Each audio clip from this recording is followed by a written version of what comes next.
So right now, and I know that he released a couple of years ago that he found like 50, over 50 more. But now he was in the phase of finding which one do something. And then he could start research on those ones. And And when you say they found these, so where are they looking for these? basically, they're glandular or organ extracts. And that's one of the beauty of it.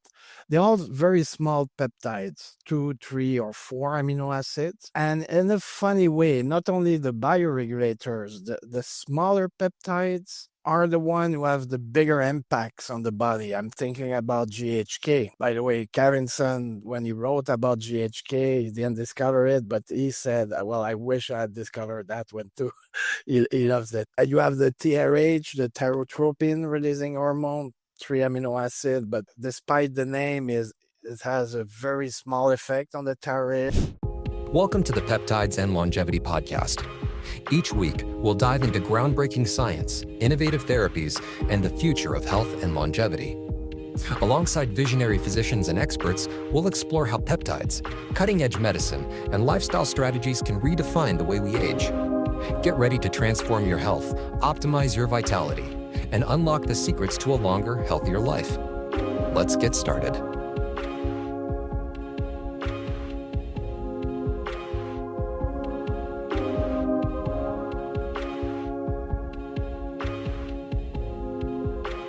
Hi, this is Dr. Kent Holtorf with another episode. Today we'll be interviewing Jean-François Tremblay. I'm sure I butchered that, but he's going to talk about peptide bioregulators and upcoming therapy. He's in his undergraduate studies in biochemistry and also mechanical engineering and kinesiology. He then pursued his graduate studies in pharmacy to finally complete his master's in pharmacology. His interest in peptides and their applications started over 20 years ago. He has consulted privately since then, anti-aging, sports performance, and general health. 5 years ago, he started his own company specializing in the synthesis of peptides. He's a wonderful character and makes everyone smile. So I welcome you, Francois. Thank you for being on. Hey, thanks to you for having me. Yeah, so we'll talk about bioregulators. What the heck are peptide bioregulators? Well, basically, the first ever peptides that were discovered, and that a lot of people like Epita is one of them. So to start off with, they were discovered. I couldn't find any studies that are older than 30 years, but it's that Russian doctor actually like almost 50 years ago. They came out at the time, the Cold War and all that. So all those US, they did it. The government asked them to find something to make their soldiers better. So he was a military doctor. So he started to search, and he came about peptides. The first one being epitalon, then Timalen, and then he realized there is a bunch of them. So that's basically how it started back there. Now, I'm not sure if the Russians were And very happy with that. bifurcations, we'll call it epitalion and thymulin, just so people. But we could talk about that. There is a huge difference between Timulin and Timalin. A lot of confusion on that. But I'll come back to that. So that's how they started. And he found that they had a profound effect. Again, with epitalon being the first one, first with mice, then with dogs and monkeys, and then humans, he found anti-aging effect. And it's mostly known for the telomere thing, it lengthen the telomere. Yes. But that actual part, it was done like 12, 15 years ago, and I'm not sure they had the right ways or the accurate ways to measure telomeres. And I wouldn't count on that actually at this point. But it has proven so many good effects that you cannot discard it, even if it wouldn't do nothing for the telomeres. Basically, first, that's how it started. And again, he discovered, and right now there is a list of he discovered more than 25, but there is a list of 25 that we know what they do and we know they have a positive effects because it did discover more, but found that they had no physiological effects. Maybe they were byproducts of a bigger peptides. We don't know. So right now, and I know that he released a couple of years ago that he found like 50, over 50 more. But now he was in the phase of finding which one do something. And then he could start research on those ones. And And when you say they found these, so where are they looking for these? basically, they're glandular or organ extracts. And that's one of the beauty of it. They're all very small peptides, 2, 3, or 4 amino acids. And in a funny way, not only the bioregulators, the smaller peptides are the one who have the bigger impacts on the body. I'm thinking about GHK. By the way, Carrington, when he wrote about GHK, he didn't discover it, but he said, well, I wish I had discovered that one too. He loves it. And you have the TRH, the tyrotropin releasing hormone, 3 amino acid, but despite the name, it has a very small effect on the thyroid, but Yeah, it does a lot of things. a lot of things that are not related directly to the thyroid. So, it's those smaller ones, but those one, yeah. So they're extract from organs or system. And actually, a epitanol, known again as anti-aging, is actually the bioregulator of the hormonal system. So you have timalin, that is the bioregulator of the immune system. And then violin is too, and the spleen by the same token. And then there is one for the liver, one for the kidneys, one for the lungs. There are 2 or 3 for the brain and nervous system. So, and basically each organ produce its own peptide that regulates that same organ and they work a bit like adaptogens. If a system is Yeah. out of whack, it's going to bring it down. If it's not working well enough, it's going to bring it up. So that's another nice Like they along with like they call BPC 157 body pressure compound. That if they're hypercoagulable, it brings it down. If they don't coagulate enough, it brings it up. If their blood sugar is high, it brings down our blood pressure, and it multiplies. They're very interesting. Well, generally speaking, that's the beauty of peptides, that there are some, they're intelligent interactions. Not intelligence, like you cannot play chess with them, but the interactions. And that brings about fears from some people because there are peptides. I divert a bit, but I think it's important, like BPC 157 or thymosin beta 4, that are good to be used in, like, for example, in cancer cases. But a lot of people will jump because they say, oh, but what about the angiogenesis? Well, that's the beauty of it.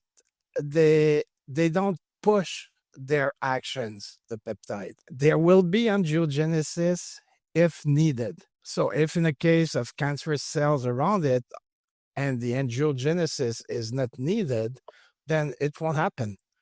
It will work for what it's needed within the realm of what it can do as a peptide. Yeah, and the angiogenesis, I mean, so does vitamin D, and and now lately they have thought, well, maybe it's there to help actually, because they'll find more thymosin beta 4 around the cancer. So they say, oh, it must be caused the cancer. Well, it's like every time I see a fire, I see these firemen. So these guys must be starting the fire.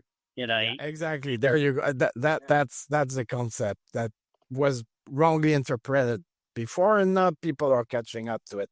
So basically, they're very intelligent in what they do. So that's why it's rare to have side effects from peptides. I'm not saying you cannot have effects like to immune response, for example, but that's not a side effect of the peptide. That's a side effect from your condition. And not, would you understand, like people that are allergic to peanuts, that the allergy is not a side effect of the peanut. It's your condition that bring about those they have immune dysfunction. Exactly. So I haven't found actual side effects from peptides. They're always brought about by the condition, where sometimes you have to be careful. But as doctors, it's the kind of compounds you can use, and you don't have to worry that your client or patients will call you for the morning. All right, so you're diving deep into peptides and longevity on this podcast, and we're right there with you. Integrative Peptides stands out, trusted by over 10,000 doctors to deliver real results for their patients. These premium peptides are your key to unlocking vitality, recovery, and a longer, stronger life. Visit integrativepeptides.com and use the code PODLIFE for 10% off your first order. Again, integrativepeptides.com. Use the code PODLIFE for 10% off. It's time to elevate your journey, starting now. I train doctors, I say, you can't really screw it up, so don't. Exactly. Yeah. And more so, BPC 157, before I call them warrant-proof peptides, meaning that if somebody comes to you and you don't know what's wrong, give him those two and something good will happen. Yeah, they are able to pull a shield, and it's you mentioned a lot of the epithelium, or however you want to pronounce it. Yeah, the studies showing like menopausal rats, they start menstruating again and actually add babies. And we've used them for fertility. We haven't really seen someone start menstruating again, but their FSH and LH will come down, and their AMH will, which tells a ovarian reserve, will actually go up. So it does seem to anti-age the anti-Mullerian hormone, and you're more fertile. Yeah. It's interesting. In that sense, I've used it a lot many years ago when I was still training people with women who were like in physique competition or any kind of very demanding competitions where they had a very strict diet. Sometimes they would take things that would put their hormonal system, their substances and all that, and the actual stress of training. So right after the competition, I would put them right up on a Epitalon, and in 3, 4, 5 days, everything was coming back to normal. And they would sleep like crazy at 12, 13 hours. But, it was a system pushing them to sleep. There you go. Yeah. And like it would put them back on track very, very fast hormonally.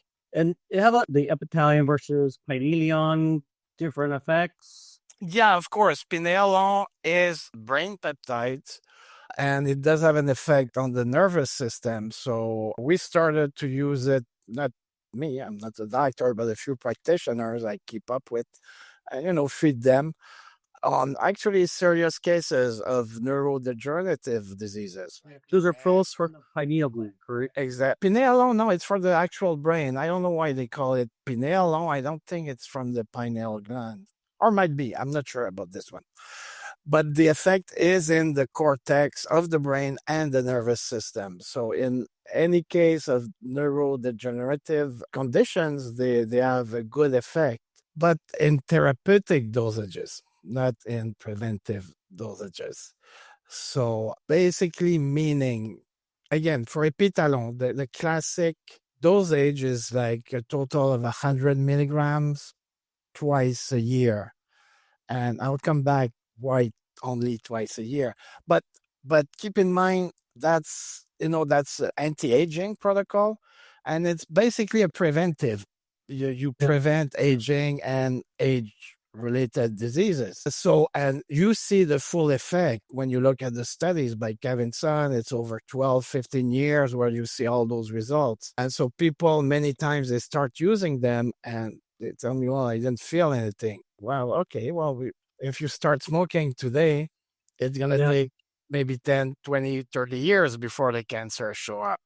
Yeah, this there's happened. Yeah, like my mom said that she smoked 5 packs a day. She goes, "Oh, so and so never got cancer," Yeah. Yeah, the study where they gave the epithelium with thymulin on cardiovascular patients, significant cardiovascular disease, over 65, I believe, 100 and something patients, followed them for 15 years. And the ones on the treatment, basically their heart function got better, dramatically less cancer, dramatically less cardiovascular disease. They live longer, less morbidity, better quality of life. It's pretty amazing. Basically, everything that normally goes down Yeah. goes back up. And the survival rate increased by 67%. No, they're amazing. About thymolin and thymulin, they actually are very two different peptides. Thymolin with an A, it's a 2 amino acid peptide, and that's the bioregulator. Thymulin is a product of the immune system, the same as thymosin alpha 1. Right. So to understand the concept, thymulin would be to the thymus what insulin is to the pancreas. So if you have diabetes, you take insulin, it will regulate your sugar levels, but it won't do nothing for the pancreas.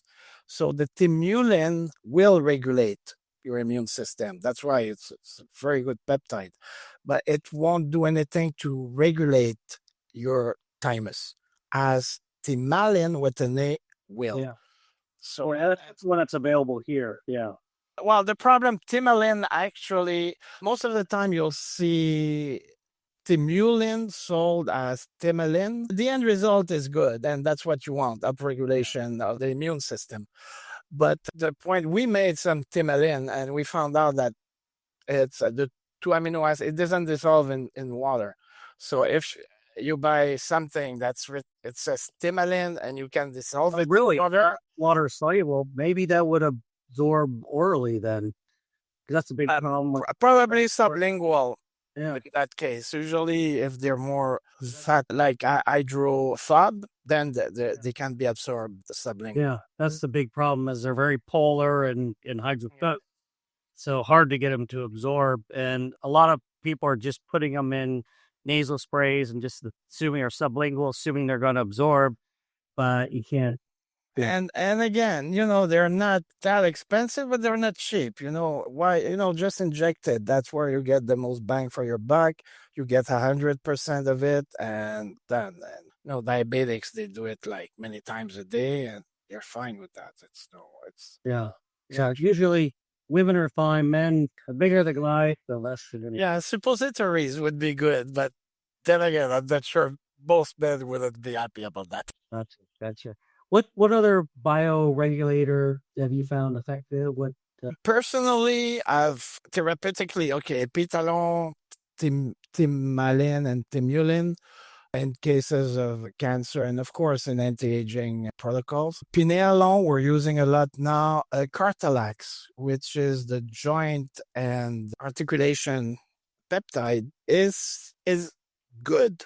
I wouldn't say amazingly good, but there is that one Russian study done by Kalinson where they had 4 groups. They gave one group the Cartilax, the second group they gave that cartilage supplement that you buy at the pharmacy. Chondroitin or glucosamine? Glucosamine. So they gave like the classic 1,500 milligrams. Then a third group where they gave both, and a fourth where they gave nothing. So they found that Cartilax and glucosamine, which is actually a good supplement, had pretty much the same effect on joints, pain, and they measured a lot of things. But they found that when you use them together, then you have a synergetic effect, and bang, you get a bigger effect. Right. And on the joints. So that one, if you want the most out of it, you take it with different mechanisms and go ahead. And have you found Vesugen? I have some of that. Was trying for blood vessels, because I haven't a lot of experience with it yet. We make it, but not on paper. It looks great, but I cannot talk a lot of experience on this one yet. Yeah, so we tried that in the one for the kidneys. Yeah. So don't know. Yeah, the thing is you don't know. But first set of blood work. Usually, what I've found in general, the difference between preventive dosage and therapeutic is there is a ratio of about 1:5, 1:10. So like epitalon, we saw good results in cancer, like almost overnight, but they were taking 30 milligrams a day and nonstop. They wouldn't stop after 10 days. Yeah. Same thing, if it's therapeutically, again, just like them up as much as And can they tolerate it? It gets a little pricey. That's the thing. I've heard you mention like the thymosin beta 4 study, how high they went. And Yeah, it's one study that was done in 2010 with thymosin beta 4. They went up to 1,260 milligrams. So, like, let's say you work with 10 milligram vials, that's 126 vials. So, of course, they did it IVs. And in human, so after 2 weeks, basically, they concluded that it was harmless with a few minor side effects in some cases. But overall, and obviously they concluded we won't try higher because nobody will ever use that much. Then that's 1,000 because we're using microgram doses. That's 1,000 times. Yeah. No, but Try that with anything out there. Try that with Tylenol. Try it with water. no, you can't. I mean, no. So basically, except for a few like L37, which is antiviral, and it may have serious side effects if you take a few. You have to be careful. Yeah, the L37 we'd start very low because I was looking, I blind myself, but started L30, so I could not find any dosing except for rat dosing. I'm like, okay, I'll try this much. Oh my gosh, way so much it just killed the oven. So I had the biggest hurts, whenever it come out of my skin. So it ends up we give a tiny fraction of that dose. But I do like that peptide. But yeah, that's one you got to be careful. Lamb people with. Yeah. But generally, like, yeah, no, I don't see. Again, as I expressed before, it's basically okay. Let's say you have autoimmune condition. You may have a reaction, an autoimmune response to the actual peptide. So, you have to be careful with those. But those are not side effects from the peptide. They're side effects or an effect from the condition. Well, it's interesting. And I really found this out in myself. And we'll get people say, they get a big well when they do the injection and say, okay, it's allergic, but I found in myself when I was sick, and my immune system was off, I would get the biggest welts. And then as I got better, I would inject and would never not get the welt. So really see people get kind of that welt from it. It shows they have immune dysfunctions. Exactly. We don't think it's a standard allergic reaction. No.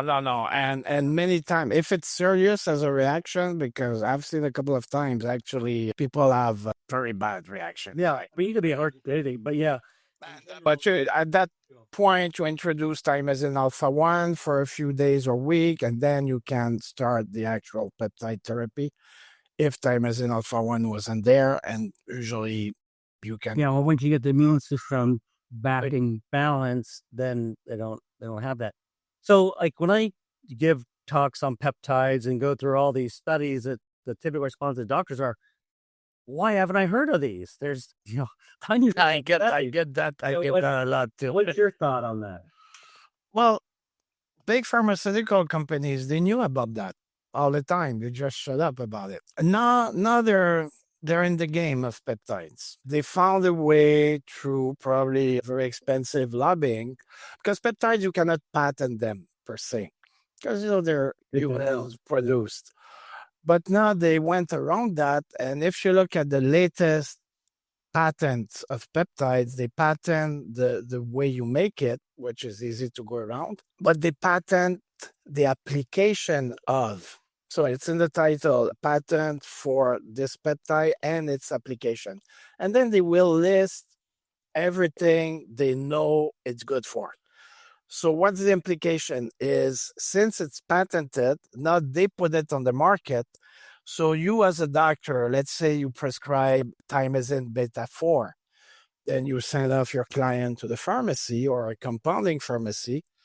I'm not sure if that will be required by you to write why you prescribe it, but most likely the pharmacist will ask, what is it for? Or maybe it's going to call you.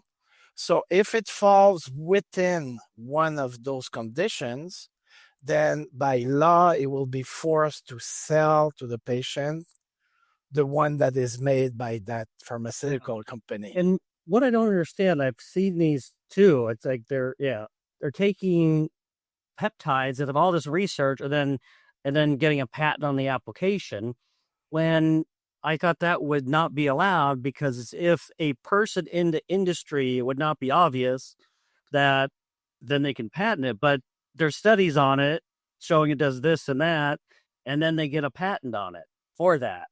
So it seems like, I'm like, how can that be? Well, that's the sickness of our pharmaceutical system now. Basically, it's like shouldn't be, but 40 years and then they patent it under for a condition. there you go. That's what they're aiming at now, and that's why they got into the game, and that's why you see things happening slowly.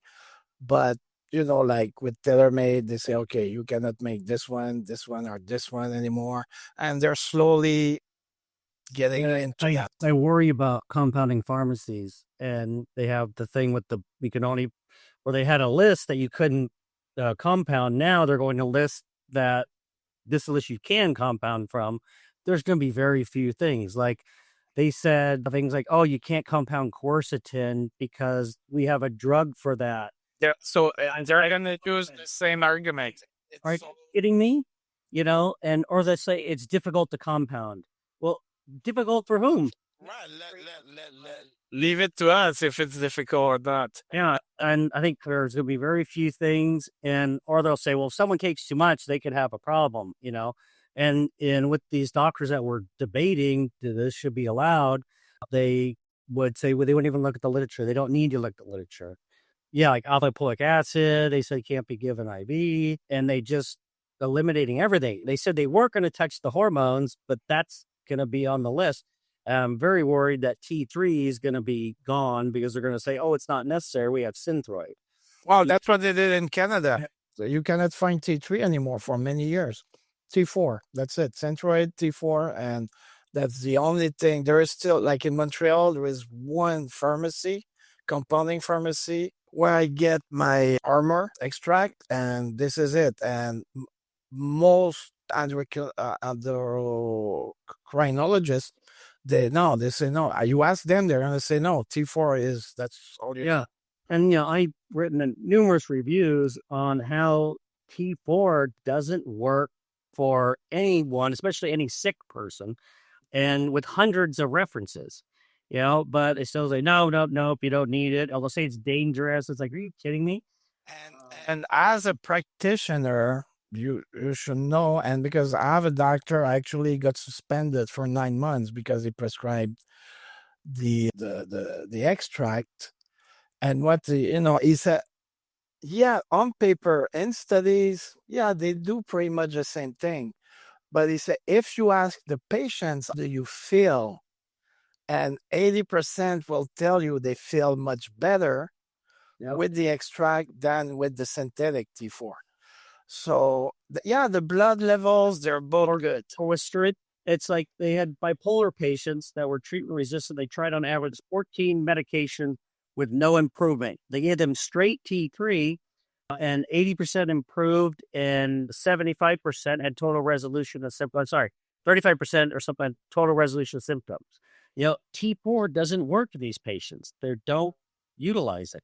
But anyways, I'm getting that. And the extract, you have the T3, you have the T2, and most probably some cofactors we don't even know about yet that support that. So it sounds like very hopefully upcoming thing, and it doesn't get quashed by, big pharma and the medical board and the FDA are all kind of in the boots.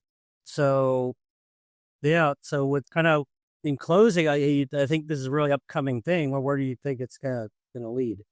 Well, I'm just going to say this. Why do you think so many U.S. and Canadian doctors open clinics in Mexico and in the Caribbean? It's not because, of course it's nice. Being Canadian, I would love to have an office down there, but that's not their first reason. It's for that reason, basically, so they can continue to offer the best treatments without being bothered by FDA regulations.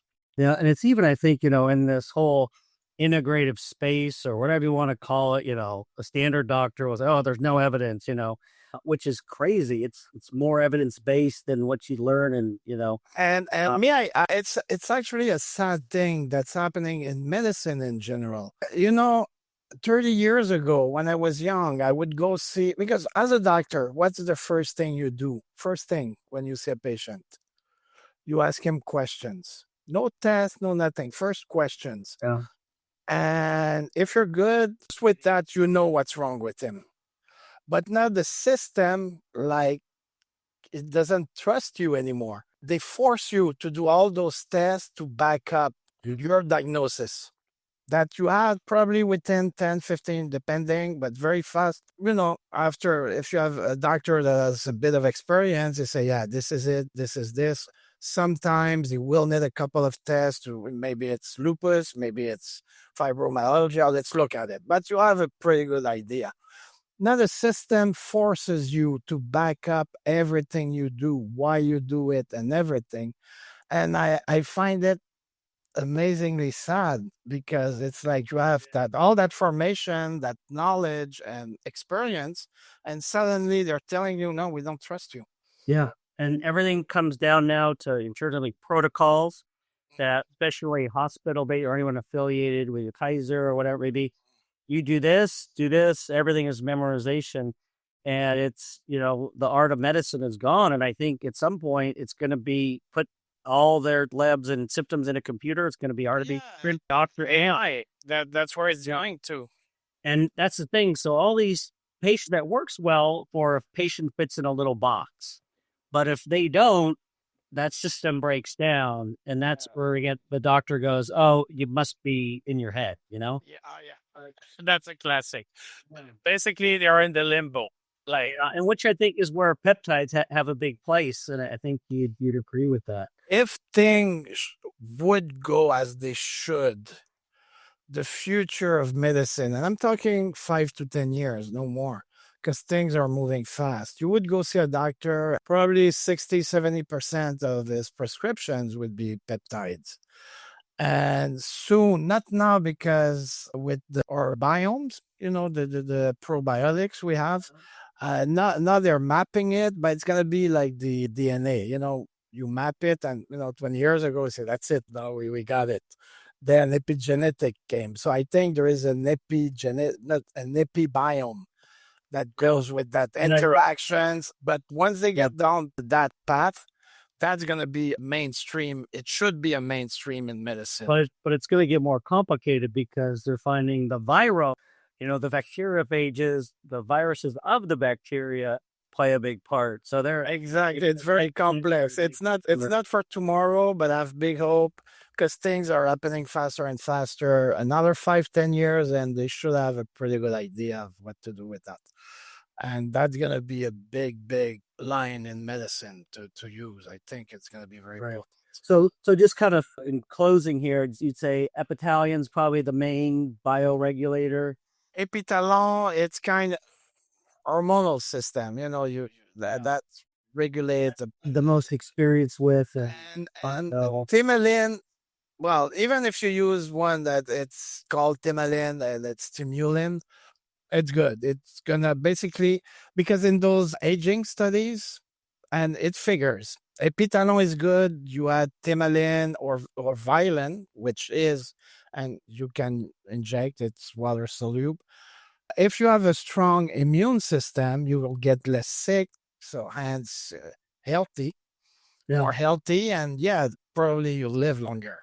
Yeah, then also that immune system goes along with monitoring the body for cancer. There you go. So the main ones in the anti-aging protocol: epitalon, Thymulin, Violin, Thymosin alpha 1. One of those will do the trick. That combination, it's a winning combination. Yeah, I think those are the most studied as well. Yeah.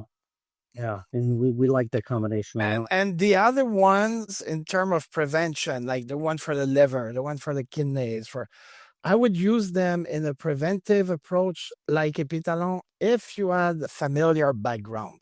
So let's say you say, like, half of my family, they got diabetes. Yeah. Well, okay, maybe that's not so much genetic. It could be you pass to your children the way you eat. So it may not be that genetic after all. Yeah. But anyway, if there is a condition that really, then yeah, you could use preventively the one for the pancreas, or if in your family there is a weakness for the lungs, then yeah, don't. I wouldn't suggest everybody to use them all. Yeah, they need to be taking so many. Yeah, but just to pinpoint one thing or two that you see as kind of a weakness in your family, that's a good indication, and then you can throw in those in a preventive protocol. Gotcha. Great. Yeah, we'll see what the future holds. And I hope I'll be talking more about all these. And Hey, that'd be my pleasure. yeah. So thank you so much. Again, love your personality and you're always searching for new knowledge. That's wonderful. And so I'd like to thank you for being on with us. Hey, you're very welcome. It was my pleasure. Great. All right. Goodbye. Thanks for joining us on the Peptides and Longevity podcast. If you enjoyed today's episode, don't forget to subscribe, share, and leave a review. It helps us reach more listeners passionate about optimizing their health. For more insights, resources, and updates, visit our website at www.holtorfmed.com. Together, let's embrace a future of health and vitality. Until next time, stay inspired and keep thriving.